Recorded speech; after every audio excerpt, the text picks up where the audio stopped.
ਵੱਡਾ ਹੀ ਦੱਸਦੇ ਹੋ। ਉਹਦੇ ਵਿੱਚ ਚੀਗਰੋ ਦਾ ਸੀ ਮਤਲਬ ਤੇ ਕੀ ਕਹਿੰਦੇ ਆ ਡੈਪਟੀਨ ਸੀ 30 ਲੀਟਰ ਪਾਈ ਸੀ ਤੇ ਜਿਹਦੇ ਐਮਪੀ 9 ਸੀ 2 ਲੀਟਰ ਪਾਈ ਸੀ ਤੇ 3 ਲੀਟਰ 1 ਕਿਲੋ ਪੜੋਗਾ ਹਾਂ 1.5 किलो डैप्टी 300 ग्राम एमपी ठीक हो गया। तो एक हैंड वाश भी कर लोगे कैमिकल लगे पे ने ते वो बजुर्गों की पसंद है स्पैशल हैंड वाश जी हाँ। ये डिश वाश ते हैंड वाश की फर्क होने का डिश वाश सर्फी नहीं पैंदा हैंड वाश डिश नहीं पैंदा बकाया वो चीज़ नहीं ना गल पे पैंदी हैंड वाश सिर्फ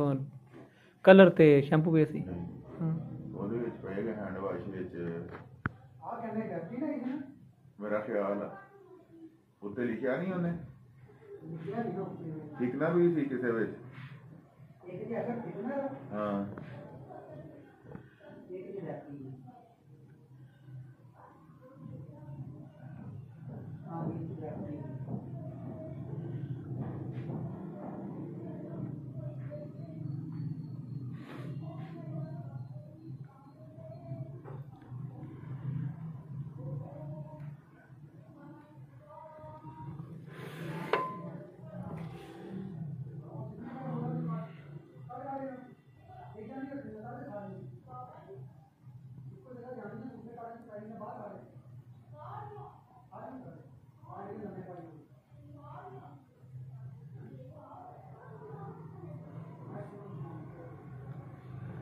ਤੇ ਉਹ ਡਸਕੇ ਵਾਲੇ ਬੰਦੇ ਕੋਈ ਰਾਬਤਾ ਕੀਤਾ ਕੋਈ ਨਹੀਂ ਕੀਤਾ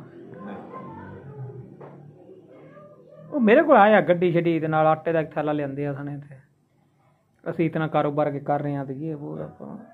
ਅਗੂ ਉਹ ਡਸਕਾਂ ਜੀ ਦੇ ਵਾਲਿਆਂ ਦੇ ਹੱਥ ਵੀ ਆਇਆ ਸਨ ਬਸ ਉਹਨਾਂ ਦੇ ਕਰ ਗਿਆ ਹੁਣ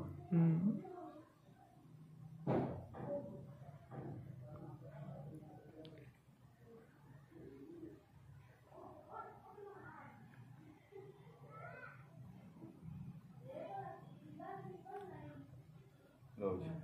ਅੱਛਾ ਜੀ ਤੇ ਸਾਬਣ ਬਣਾਉਣ ਵਾਲੇ ਵੀ ਲਿਖ ਲਓ ਨਾਲ ਅਗਲੀ ਸਾਈਡ ਲਕੀਰ ਮਾਰ ਲਓ ਜਿਹੜਾ ਅੱਛੀ ਕੁਆਲਿਟੀ ਹੈ ਨਾ ਹੈ ਤੇ ਜਿਹੜੇ ਕੈਮੀਕਲ ਆਪਣੇ ਕੋਲ ਅਵੇਲੇਬਲ ਨੇ ਅੱਗੂ ਸਾਨੂੰ ਉਹ ਦੂਜਾ ਰਫੜ ਨਾ ਹੋਵੇ ਕਿਸੇ ਦਾ ਵੀ ਉਹ ਨਾ ਹੋਵੇ ਬਈ 36 ਸੁਣ ਕੇ ਤੁਹਾਡੇ 56 ਦਾ ਰੇਟ ਪਏ ਵੇਚ ਕੇ 55 ਸੇਲ ਕਰਕੇ ਖੁਸ਼ ਹੋ ਜਾਈਏ